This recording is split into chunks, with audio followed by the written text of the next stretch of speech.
I'm a bit shy. I'm not very good with words, but there's a lot of new faces here I've never seen in my life. I'm really happy to you all. You've been all very welcome. I've got a Chelsea spotter telling me how to use a mic. How's it go?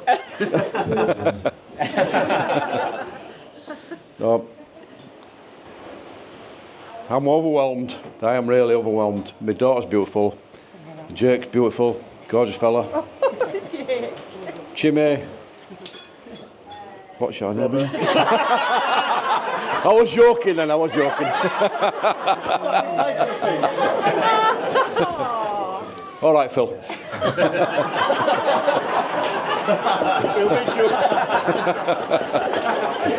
Oh, it could be worse. It could be Gareth Southgate if you want. No, you're all beautiful people. You're fantastic. I am really, really happy to be here. I am really happy to let me know. Give yourself away to Jake. He's a fantastic fella. Yeah. I love him a bit. I don't see a right lot of him because I'm a northerner.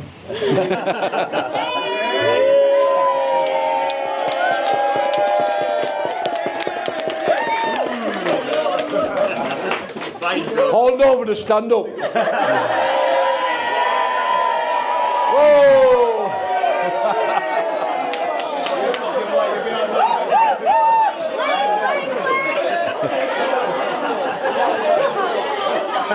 And there's me being overwhelmed. All southerners stand up.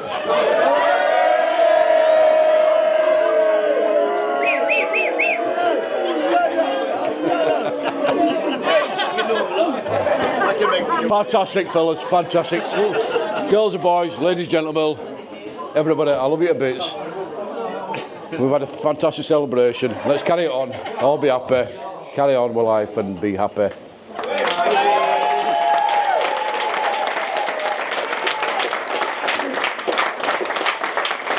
You're brilliant.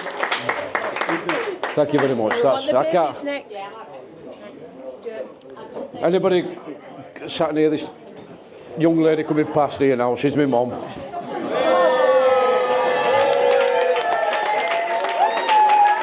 Let her through, please.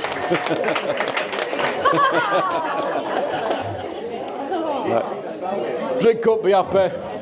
We've had a good day. I can't say any more. I'm running out of words. Over to you.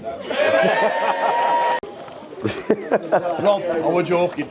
Right, this is the speech, right. Oh, is that coming? I just want to say thank you to my boy Seb doing all the filming and V doing the photography. They smashed it. Well, I think they smashed it. I'll find out in 2 weeks' time. It might be a load of shit. We'll find out. It might be terrible. Right, I've got 4 pages of this shit, so everyone brace yourselves. Oh, fucking. I hate public speaking. Right. How close are you fucking putting? Right. A wedding speech is one of those rare occasions when you get the opportunity to publicly say how you feel about the people you love the most. So I'm going to start by paying tribute to the person who changed my life forever. Didier Drogba. I'll never forget that night in Munich.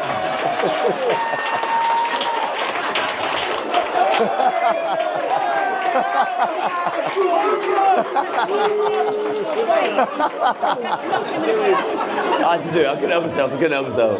Sorry. Shit happy. Right, firstly, thank you to everyone for coming today. It means a lot to me and Hayley that you're all here. I know some of you have travelled a long way to be here. Halifax, Scotland, Spain, Australia. Where's Creed? Creed comes. Here he is, Aussie Creed. He got rid of the moustache, thankfully. You can blame Hayley for dragging you all the way down to Devon. It was originally in Slough, but he has to find a bigger venue for all the bridesmaids. I'm sure you'll all agree the bridesmaids look amazing. Ronan, you don't scrub too bad either, son. You look alright. You look alright.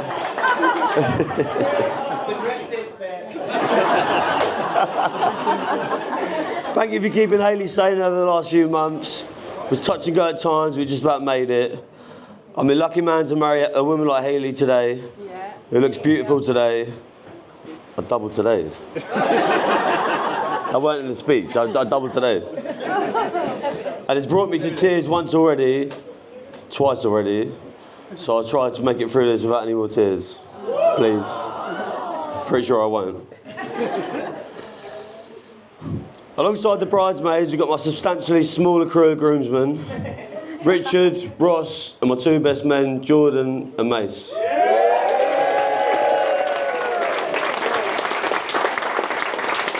I've known these four all my life and count them as brothers. This section was originally 5 minutes of me melting over the four of them one by one, but I had to cut it back because I had to get back to the reason we're here. Otherwise, I'd talk about you boys all day long. Oh, here we go. Yeah, it says it here. Hayley will be the first to tell you I could talk about the boys all day long, as I said. She's adamant I should be marrying Colby instead of her. Which me and Jordan floated the idea between us, but we decided we best stick with what we got. I've got the honour of returning the favour to Jordan as the best man in February when he marries Connie, which I'm looking forward to just as much as I have today. And I'm sure I'll butcher the speech just as well as I have today. I'm fucking this up, aren't I?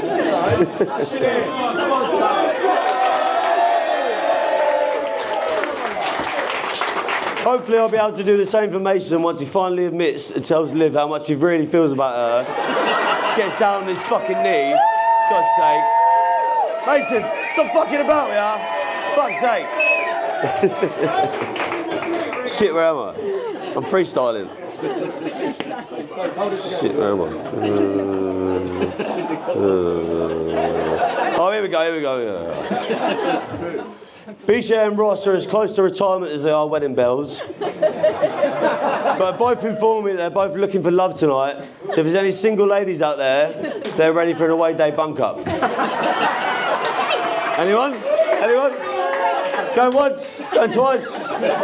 Sold. All right.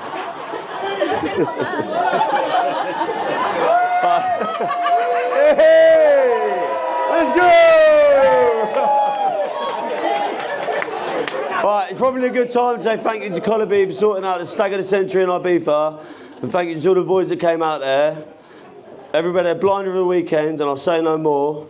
But if any of the women want to know any more information, go and speak to my Auntie Bev, because Pete told her everything. The massive fucking grass. Literally everything.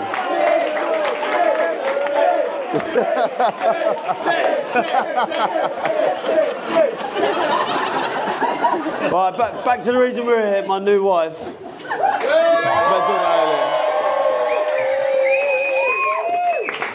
Me and Hayley met down in Southampton University. We were flatmates, 3 or 4 others.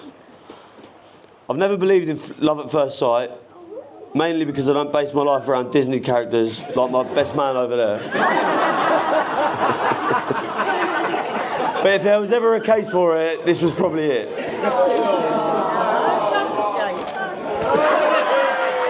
Fuck off. We were together in a matter of weeks, if not days. Hayley will tell you differently, but I'm telling you, it wasn't long. Between freshers and being next door neighbours, we were together in no time. Fee still got me saved as Jake House's uni friend on her phone. I'm not sure if this is just Fee being naive or in denial that her daughter fell in love with a southerner. Meeting a new woman meant meeting a new family, and the 8-hour megabus down journey from Southampton to Halifax didn't really help the nerves. Turned out I was right to be nervous because I ended up having some strange encounters with the Rorisons. The first time I ever set foot in Fee's house, before I even had a chance to introduce myself to Sam, I was greeted by, "Can I borrow a fiver, mate?" I've been told Northerners were tight, but I thought I might have caught his name before I was extracting for cash. I'm still waiting for that fiver back. Wait for a long time. A few months later, Hayley's uncle Steve was running the London Marathon, so I went down with Hayley to cheer him on and meet the rest of the family. I walked into Steve's hotel room and I was immediately shoved into a wardrobe by Fee. and told me surprising Steve. It was only when I got in the wardrobe that I realised Hayley's grandma Gillian, who I'd never met before, was hiding in the dark. I should have done a runner there and then.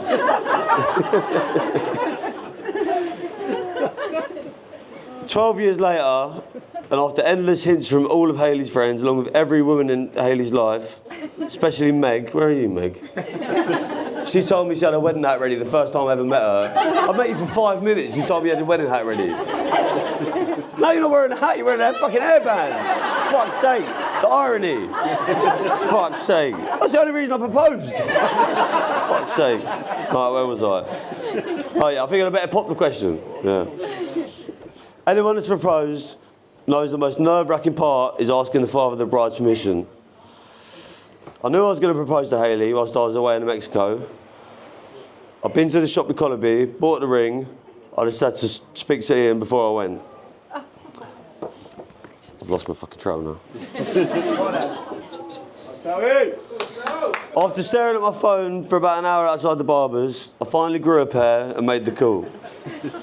Ian, I don't really know how you're meant to do this, but I'm going to ask Hayley to marry me in Mexico if I could ask your permission. After what seemed the longest pause in history, Ian replied, all right, do you know where Hayley is? I've still never had that phone call back, so I don't know whether it is what it is. It's too late now, son.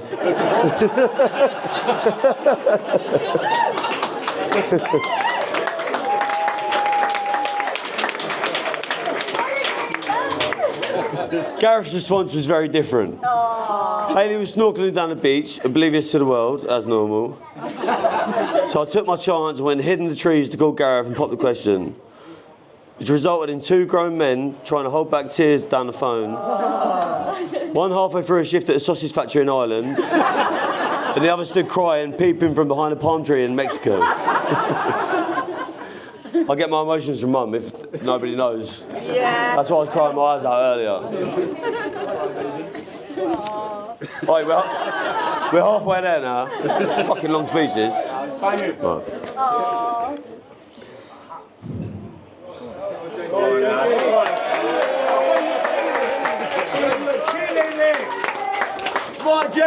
It's really going to fuck me up. Right. Right. For all of you that mean so much to us, there are still some loved ones that couldn't make it here today. Doily, we're sending our thoughts and love to you and the family. Grandma and Grandad Stout, I wish you could have been here today to have a dance with all of us kids. Roy Boy, Grandad Terry, we'll be up to show you the pictures of a bag of sweets soon. Oh, fuck. Come on, Jay. Come on, Jay. The boy Seymour, who would have been the life and soul of the party today, as he always was. We all miss you, mate. And I hope you're looking down with us with a Stella in your hand. Come on, Seymour. Come on, Seymour.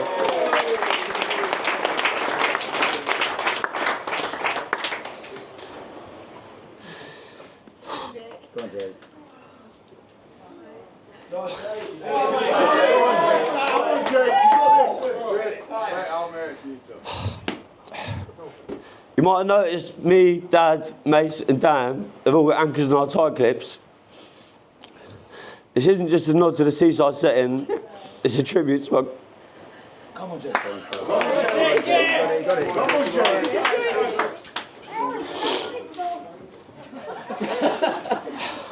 It's a tribute to my granddad, Don. It was my hero growing up.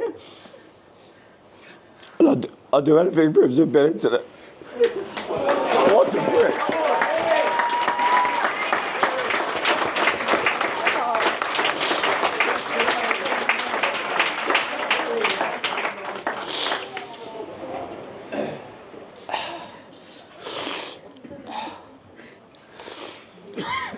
He was the epitome of a gentleman. He spent his life making his grand.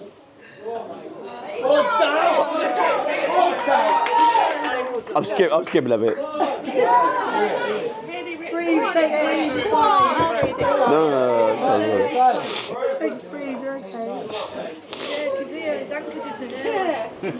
I can't get through that. Right. From one legendary grandparent to another, I gave Hayley a butterfly necklace this morning in memory of the one and only Grandma Seaside, which I apologise if it caused a few tears. I'm fucking crying my eyes out, what a prick. But I wanted you to have her with you on your big day. Where am I?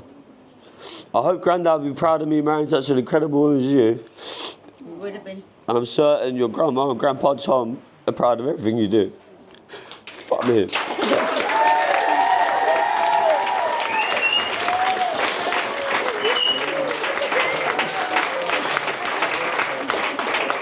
Right. Lastly, I want to say thank you to our families for all of your help at the wedding and everything you've done for us in life. Fee, Gareth, you treat me like a son. And I'm lucky to have you both. If I still love Hayley half as much as you two love each other in 30 years' time, we'll have been doing something right. My voice is all fucking gone croaky, isn't it? Jesus Christ. Ian, Sharon, thank you for accepting us Southern into your family. Must have been a culture shock at first. I know it definitely was for me the first time I walked into Ian's local, the Dutchman, and see a bloke pour a full pint over his head before offering me a rollie with no filter, which resulted in a mouthful of tobacco listening to the history of a small Yorkshire team called Leeds. Turns out Halifax and Slough aren't too different after all. Hopefully I eased all the worries of your little girl being so far away from home. Hayley misses all the family every day, but I'm afraid she just signed up to a lifetime sentence down south.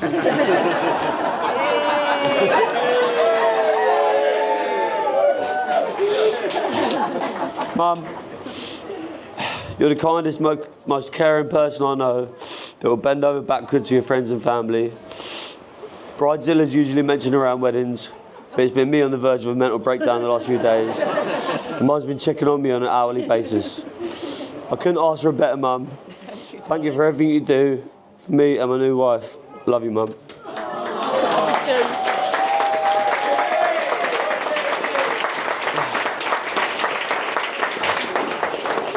Fuck me, they're all sit down there, aren't they? I've got 3 best mates, my 2 best men, them pricks over there, and my dad. Dad's always been there for me whenever I've needed anything, and is always the first person I'll ever ring when I need advice. It might not always be the most PC advice, but he's always there when I need him. I've been lucky enough to travel around Europe watching Chelsea with Dad and the boys, and watch Dad break the world record for the quickest spend of £2,500 in Ibiza last month. 4 bottles of Dom Perignon, and 30 seconds later, Dad was £2,000 lighter. I've done a lot of things most blokes would never experience with their dad, and I'll be forever grateful for it. You get one now. Can't forget my little sister Soph. Thank you for the reading earlier. And thank you to Dan for writing it. Where's Dan? Woo! Dan, thank you, mate. Dan's got a book on Amazon. If anyone wants to buy his book, speak to Dan later. Let's get some sales going. Come on. Fuck, that wasn't the speech. Where's it gone?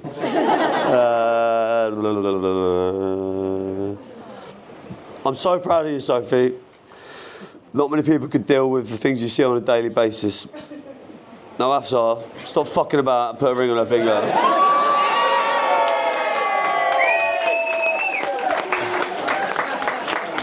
Finally, thank you all for coming today. I'm sure you'll all agree that I'm a very lucky man to have married Hayley. You won't find many people with a bad word to say about her, only those that have tasted her cooking. I can't wait to spend the rest of my life with you and hopefully start a family of our own. Yeah. Raise a glass to my beautiful wife, the one I love, Mrs. Stout.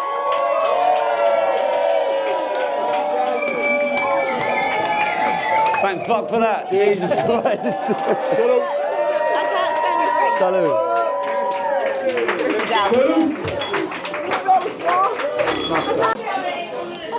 So, good evening, ladies and gentlemen. I hope you will have a wonderful day celebrating Mr. and Mrs. Stout's wedding. For those of you that don't know us, I'm Jordan and this is Mason. We're the best men for today. Jason! We feel very under pressure doing this speech. because Jake said if we do a good job, we can do his next wedding. Hopefully that one's a bit closer to home. That's such an easy Mason had no choice in being friends with Jake, as they're cousins and forced to be friends.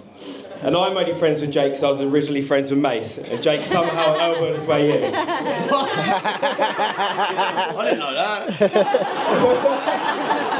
Fuck around and find out. When we first met, Mace had an adorable cow's lick. I was as chubby as I am now, and Jake had big sticking out ears looking like the FA Cup. That's outrageous. And we've been pretty much inseparable ever since. Yeah. Stout's famous catchphrase is, Saturdays for the boys. Now you all know why you're here on a Friday. Very true. So, as we're stuck with him, it's our job to tell a few stories about our best mate, Jake Stout. One of Jake's first jobs was working in a box at Windsor Racecourse where he sold food and drinks.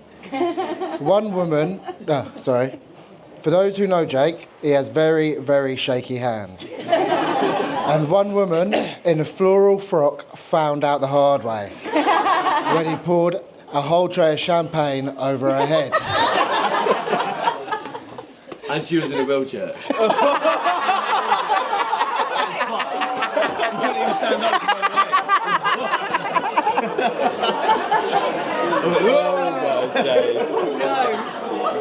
Shaky Jake is a die-hard Chelsea supporter and likes to think he's a headhunter. He's a very lucky Chelsea fan. His dad had 2 season tickets in a box that provided unlimited alcohol. Unfortunately, this ended in an 8-game ban where Jake decided to abuse his own fans and call his beloved team shit. Jake also became a YouTube sensation after another pissed up Chelsea game, where he was slagging Scousers left, right and centre. He woke up the next morning with massive beer fear and managed to get his face blurred out in the YouTube video. But don't worry, we've got the video. Most of the boys here played together in a young Eatonwick Juniors football team, where Stout was captain, leader, legend, like his idol John Terry playing at centre-back. Jake's dad Rob was our manager and used to offer Stout a £5 for every clean sheet we made. Jake is still paying back because Eatonwick lost every game 10-0. Jake still blames this on the keeper Barnes. But wait, let's look back for a moment. It was a tepid spring day, the half-time oranges were sliced, and Rob having a go at us was cutting through the Eatonwick air. Jake received the ball early into the second half. He was weaving in and out of players like a prime Solomon Kalou. He carried the ball into the box and realisation hit. He was running towards his own goal. Stopping dead, the striker took the ball off him. Eatonwick was 6-0 down. He likes to blame this on jet lag for some reason. I just got back from Australia. Yeah. The best day in Stout's footballing career was beating our rivals Swallows B. I hope this day matches up to it. Jake is a boxing enthusiast. And although trying many times to make it to the ring, he's never quite got there. Whether that be a broken nose, thumb, or complete lack of bollocks. He's yet to grace the ring with a signature shaky hands. But he did get one victory over a 65-year-old man in sparring. Ask Coach Adam.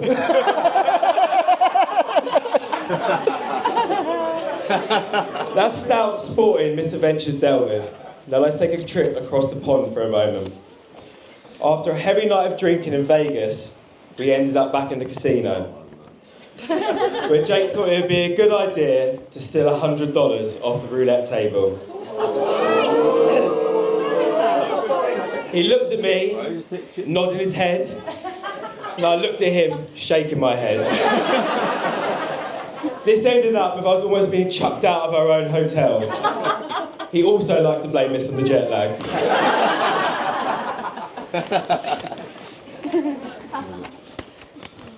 Jake and Hayley love a drink.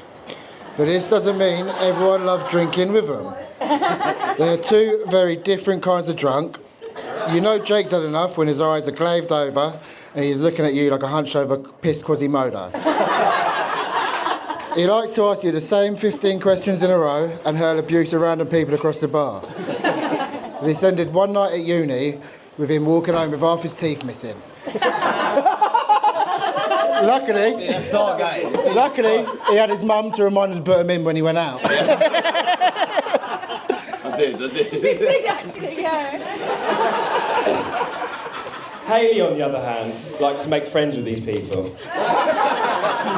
And this is because she's living her best life!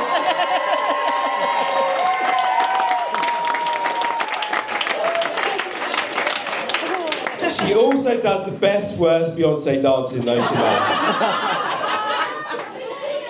We first met our Hayley at Jake's uni halls, where a beautiful romance blossomed. Over the years, Hayley has become a loved member of our group. Most of the time, we prefer her to Stout. Now, we do have one embarrassing story about Hayley, but as she's the bride, we thought we'd leave it out. Unless... Thank you. We was in the Old Ticket Hall in Windsor. For those of you who don't know the Old Ticket Hall, it's a terrible pub to go to at the end of the night, with the worst tasting beer and even worse bands playing. So probably one of the better pubs up in Halifax.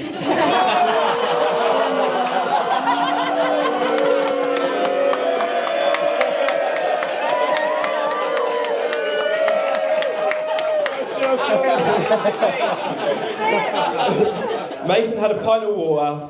He offers it to Hayley. She pours the whole pint of water over her head, soaking herself. And starts dancing again before getting quickly removed from the bar. She has a heart of gold, and she would never have a bad word to say about anyone, but apart from Jake. Although she has found herself a good house husband who has dinner on the table when she's back from a hard day's drinking with Ronan.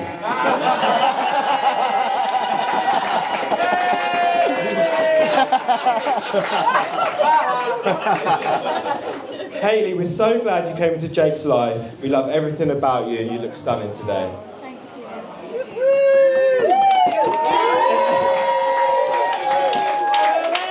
I think I speak on behalf of everyone here today when I see how special today has been watching our two best friends tie the knot. Before I go into how much I love Jake, I just wanted to say thank you to Rob and Chim, a wonderful family who brought up two amazing children. Chim has been like a second mother to me growing up, and Rob, thank you for spraying 4 bottles of champagne at us in Ibiza. Jake, we feel very privileged to be your best man. I know Big Lou was a close second.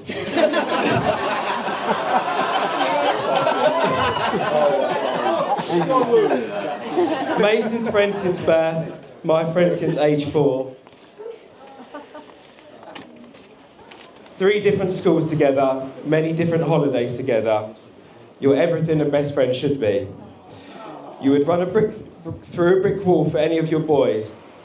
You have developed into a great man and now a loving husband, and always have been a loyal friend. You've been there for me when I needed help or someone to talk to, including taking a few punches at me quite recently. We won't get into that today.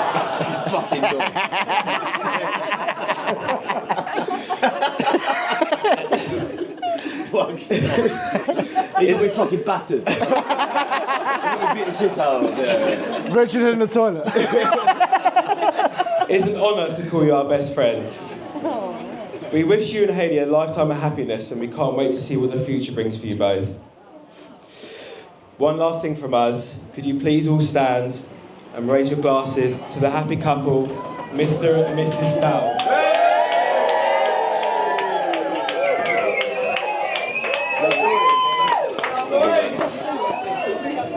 My guy. Love it. Fucking happy! Come on! Fucking get up! Yes. So, it's been a really good week so far. England have been playing football like the Eton Wick under-10 team I managed back in the day. And Labour just got back into power, so basically we're all fucked. So, before I get into this speech, in true Netflix style, I'd like to warn you all that it does contain offensive language, drug use, sexual content and reference to nudity. By this I mean I'll be very upset if at least one of you hasn't stripped naked and jumped into the sea at some point tonight.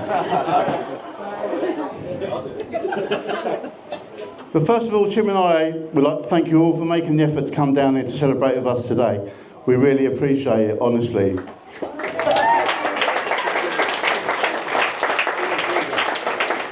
So I'm not really sure if a father of the groom speech is a thing. I've never heard of it before, but as in life, most things in life, I thought I'd give it a go.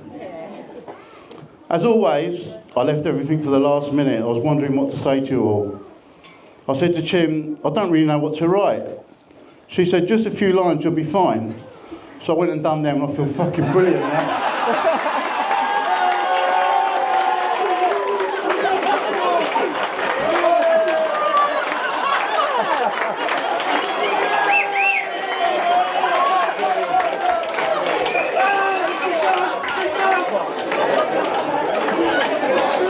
Oh, it gets worse. It gets a lot worse.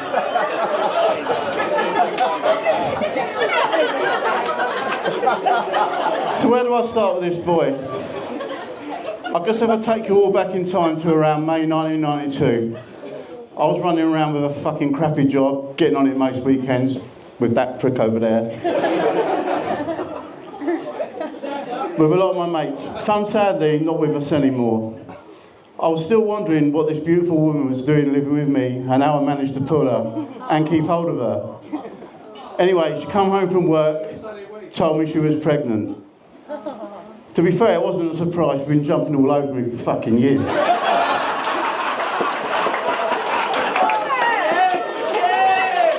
I mean, look at me.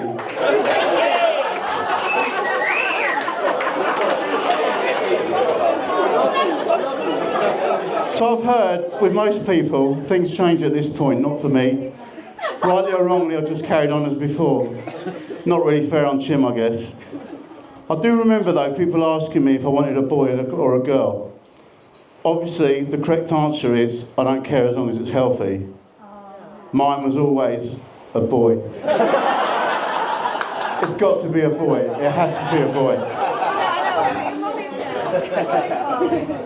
Fast forward to January 1993, Chim goes into labour, and after hours and hours of screaming, shouting, crying and fucking moaning, mostly by me, out popped Jake. I thought myself, I knew it'd be a boy. I was going to skip forward to September 97 when Jake first started Eton Pawnee School. But before, we should stop quickly at June 1994. That's when the most beautiful, kind, and has to be said, very left-wing person I've ever met entered my life. My Sophie.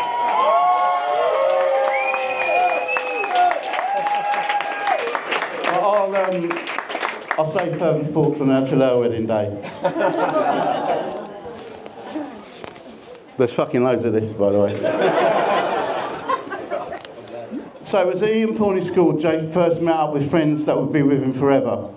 They're all here with him now to celebrate with him today, along with others he met along the way and others from the Windsor Boys' School. As a parent, it's natural to worry about who your kids are knocking around with. I can honestly say I've never had an issue with his friends, with the friends he's had over the years. They're all great kids or men now. Of course, there's a few rogues amongst them, but you've got to have them around you. It makes your life so much more fun. Watching them run round Ibiza, getting up to all sorts, was fantastic the other week. Literally egging me on. Even though, I have to say, I couldn't keep up with them. I do remember at one point, Jake and Mason trying their best to get me to suck on one of these balloon things in the street. I remember thinking to myself, fucking hell, 28 years ago I was blowing up balloons for these two.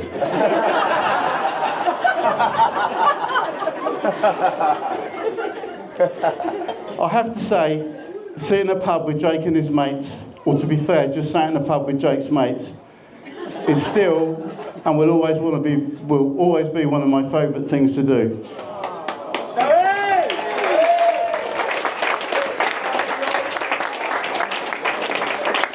I heard someone say recently that success in life shouldn't be measured by money or possessions.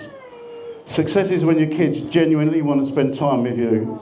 So as far as I'm concerned, Chim and I have been very, very successful.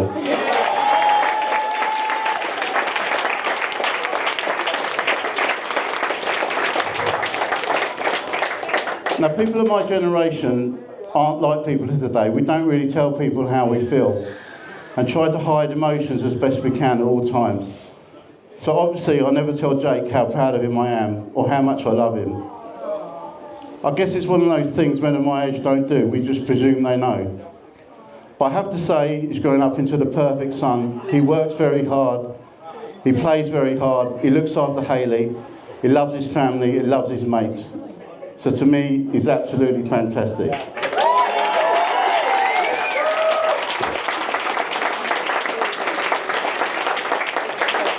Moving on to Hayley. When I first met Hayley, I thought to myself, blimey, she talks funny. And she's really shy. How wrong could I be? Fucking hell. Over the years, you could say she's come out of her shell somewhat. Her and Chim literally get on like sisters. Especially after a glass or two of poison. By that I mean wine. Any wine. Red wine, white wine, cheap wine, expensive fucking wine, any wine.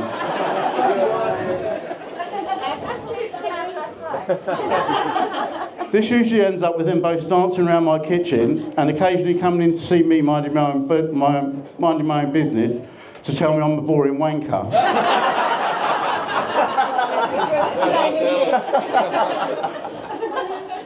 Recently, I was in a local booze with my friends Jimmy and Lisa. Hayley was in there having a quiet Saturday afternoon, dancing on top of a bar stool, drinking beer out of a filthy tankard she pulled off a wall.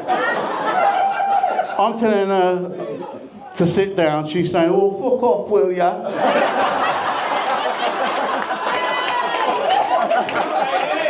I'm remembering where I'm wondering where that shy girl had gone. I do remember speaking to Jimmy soon after.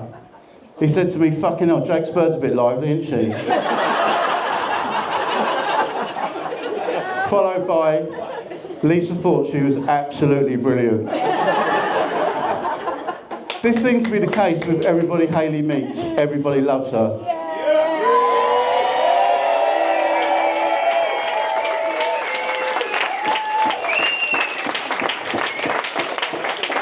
So Hayley slotted perfectly into our family. Obviously, we all love her to bits.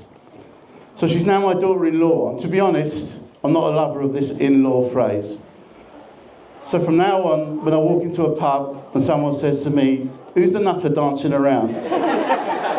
I'll be delighted and proud to say, that's one of my daughters.